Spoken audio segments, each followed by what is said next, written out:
Salut tout le monde, j'espère que vous allez bien. Je suis ravie de vous retrouver aujourd'hui pour vous présenter les 15 livres que j'attends avec beaucoup d'impatience au mois de mai ainsi qu'au mois de juin.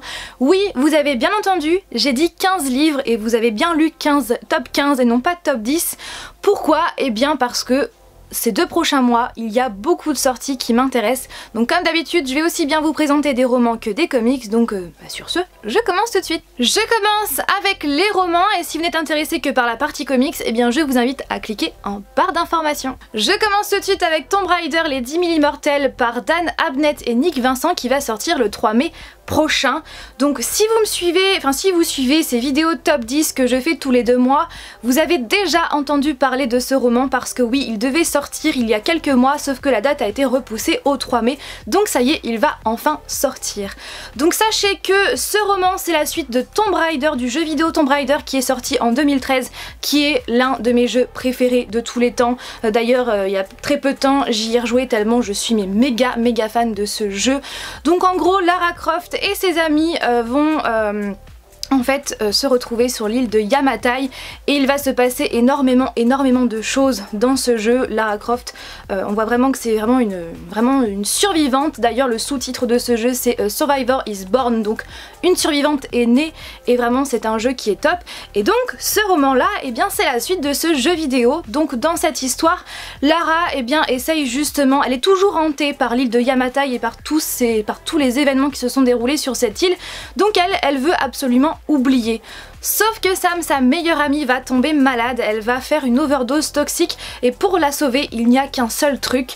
Lara doit trouver un artefact qui est très légendaire, qui va donc permettre à Sam de survivre et aussi, eh bien, cet artefact va lui apprendre pas mal de choses sur les événements qui se sont déroulés sur l'île de Yamatai.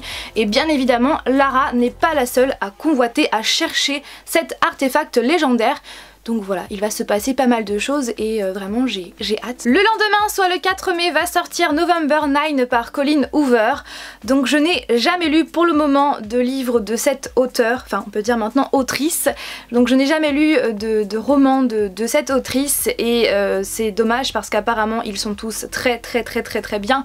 Donc je pense que ça va être mon premier et j'ai vraiment hâte de le lire. Donc c'est une histoire d'amour en fait entre un garçon et une fille. Je vais vous lire le résumé parce que franchement j'aime beaucoup le résumé. C'est une histoire d'amour entre un mec, entre parenthèses moi, et une fille, entre parenthèses Fallon. Enfin je pense que c'est Fallon parce que Fallon ça fait pas très joli, donc Fallon, je crois. Est-ce que l'on peut considérer ça comme une histoire d'amour si ça ne se termine pas avec de l'amour? Les mystères se terminent quand le mystère est résolu. Les biographies se terminent quand l'histoire de la vie a été racontée. Les histoires d'amour devraient se terminer avec de l'amour, non? Peut-être ai-je tort, peut-être que ce n'est pas une histoire d'amour. Si vous me le demandiez, je dirais que cela pourrait être considéré comme une tragédie. Quoi que ce soit et quelle que soit la fin, j'ai promis de tout raconter, donc sans plus s'éterniser, il était une fois une fille. La fille. Voilà le résumé et j'aime beaucoup, donc je ne sais pas ce que vous en pensez, mais je pense qu'il va être bien. Le 10 mai prochain va sortir Butterfly Dreams par A. Meredith Walters. Donc c'est l'histoire de Corinne, une jeune femme de 25 ans qui a une boutique qui marche très bien, sauf que, eh bien, elle a la peur panique de mourir jeune. Et depuis quelques semaines, eh bien, pas mal de symptômes, elle a pas mal de symptômes et elle pense qu'elle a une maladie cardiaque. Donc par conséquent, elle va s'inscrire à un groupe de parole où justement tout le monde a une maladie et là-bas, elle va rencontrer Beckett qui lui aussi est malade puisqu'il y a quelques années, eh bien, son cœur s'est arrêté. Il s'est arrêté pendant 3 minutes qui ont complètement changé sa vie puisqu'à partir de là, eh bien, plus de saut à l'élastique, plus de matchs de football, plus de matchs de football, plus de soirées endiablées, etc. parce qu'il est malade. Et donc pendant ce groupe de parole, eh bien, Corinne et Beckett vont se rencontrer et voilà, je n'en sais pas plus. Apparemment, c'est vraiment un roman bouleversant et plein d'espoir, donc je l'espère. Le 17 mai va sortir On n'est jamais bizarre sur internet ou presque par Félicia Day. Donc ce roman, en fait, le résumé me plaît beaucoup. Enfin, il est très long, oui, beaucoup de traits pour ça, mais oui, il est vraiment très long pour un résumé, donc je l'ai trouvé sur le site de Booknote, mais oui, il est vraiment très long. Donc du coup, je vais essayer de vraiment résumer en quelques phrases. Donc en gros, dans cette histoire, Felicia Day, donc si vous ne la connaissez pas, c'est une actrice qui joue principalement dans le domaine SF et qui a très souvent, voire quasiment que des rôles secondaires.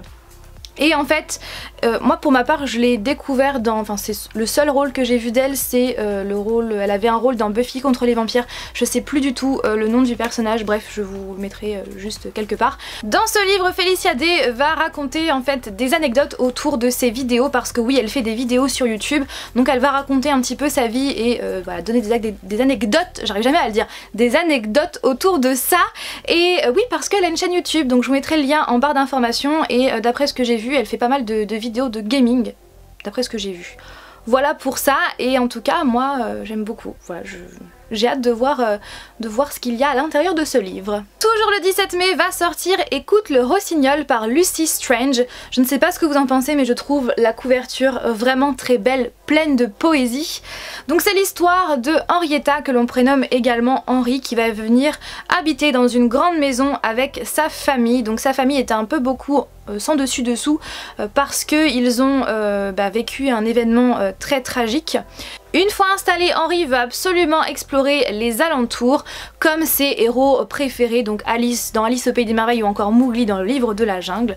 Donc elle va aller dans les bois juste à côté de sa maison, et là elle va rencontrer une vieille dame assez étrange qui fait un peu sorcière, mais cette dame va vraiment beaucoup lui apporter, puisque dans un premier temps elles vont devenir amies et ensuite elle va l'aider à sauver sa famille. J'ai vu pas mal d'avis positifs concernant la version originale, donc je pense que ça va être un bon livre. Le 18 mai prochain va sortir le premier tome de la saga Sea of Ink and Gold. Donc le premier tome va s'intituler La lectrice, et donc c'est un roman écrit par Tracy Chee.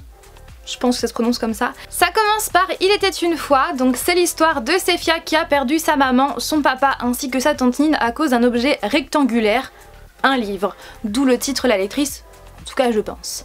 Donc dans un monde où personne ne sait lire, et bien Sephia va devoir poursuivre une triple enquête de sens, de vérité et de vengeance, et elle va être aidée par un allié qui est très mystérieux et qui a vraiment une part sombre. Ensemble ils vont sillonner jungle et mer au gré de ces histoires qui font l'histoire avec un grand H. J'aime beaucoup, encore une fois, le résumé, bien évidemment, sinon il ne le serait pas dans cette vidéo. En plus de ça, si ça parle d'histoire, ça serait vraiment bien, voilà, ça parle d'histoire avec un grand H. Moi je suis passionnée d'histoire, donc ça serait vraiment super. Et j'aime beaucoup la couverture, je ne sais pas ce que vous en pensez. Et pour terminer avec le mois de mai, le 18 mai toujours va sortir le 6e tome de la saga Driven par Kay Bromberg. Vous savez que j'ai un amour inconditionnel pour cette saga. Voilà, j'ai eu vraiment un gros coup de cœur pour le premier, le deuxième, le troisième ainsi que le tome 3.5. Je suis fan de cette saga, et le 4e tome je vais très bientôt le lire puisqu'il est dans ma palle et j'ai hâte de le lire. Sachant que le 5e tome va sortir demain ou après-demain, je ne sais plus, je crois que c'est demain. Donc ce tome là est vraiment centré sur les deux meilleurs amis de Riley et Colton, et cette fois-ci dans le 6e tome qui s'intitule Sweet Ash, je ne sais pas du tout si ça se prononce comme ça, et bien on va découvrir de nouveaux personnages, donc Hawkin Play ainsi que son jumeau Hunter et une jeune fille prénommée Quinlan. Voilà, je n'en sais pas plus. J'ai hâte, mais après ce qui me dérange un petit peu, c'est que l'auteur ait gardé ce titre de saga Driven, parce que pour moi Driven c'est Colton et Riley, parce que Colton est pilote de F1.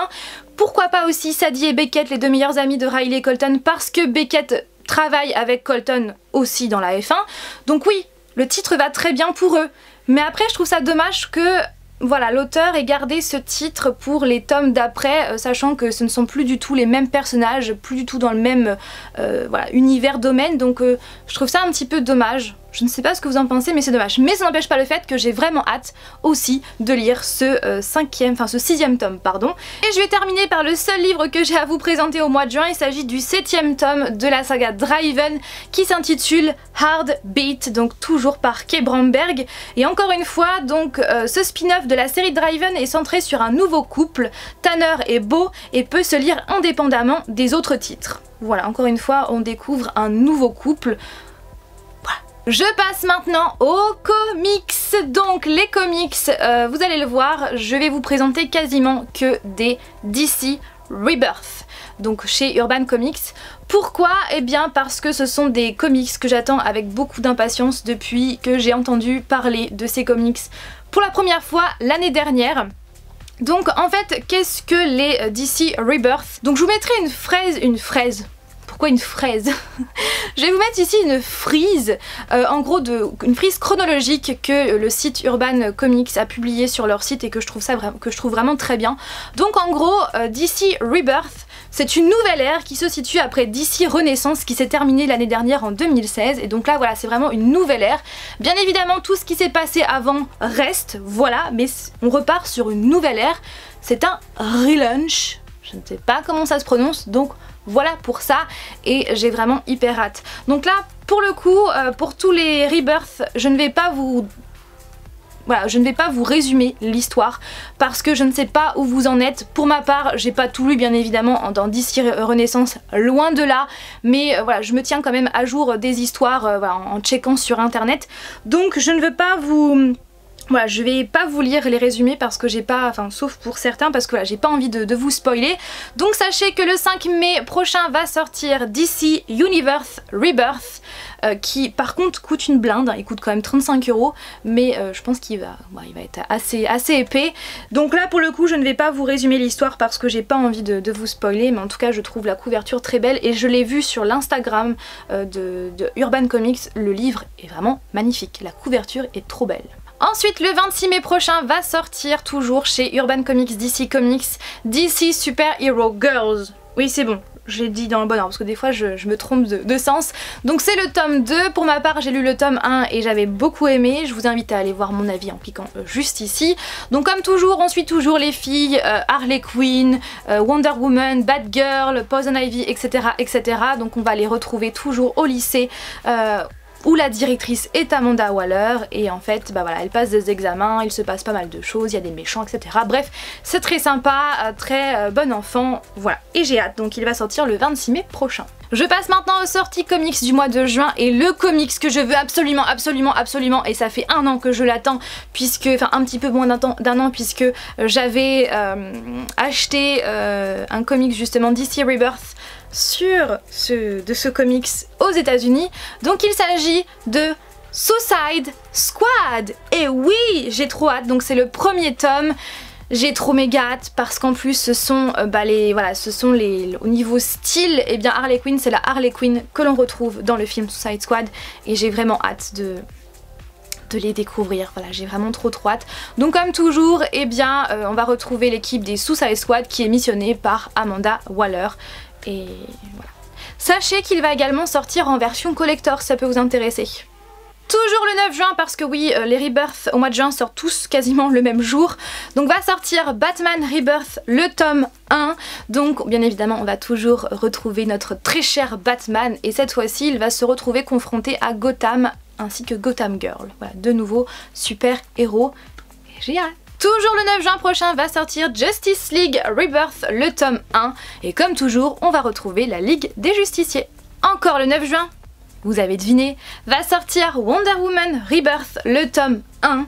Donc on va bien évidemment retrouver notre très chère Wonder Woman qui va être vraiment dans ses débuts puisqu'il y a tout juste 5 ans, eh bien les gens ont découvert Batman et Superman en tant que super-héros et elle va arriver. Voilà, elle va arriver et les gens vont la découvrir. Je pense que ça va être cool. C'est même sûr. Et pour terminer, chez Panini Comics va sortir le 26 juin prochain Deadpool, les guerres très secrètes. Attention, c'est important, très secrètes.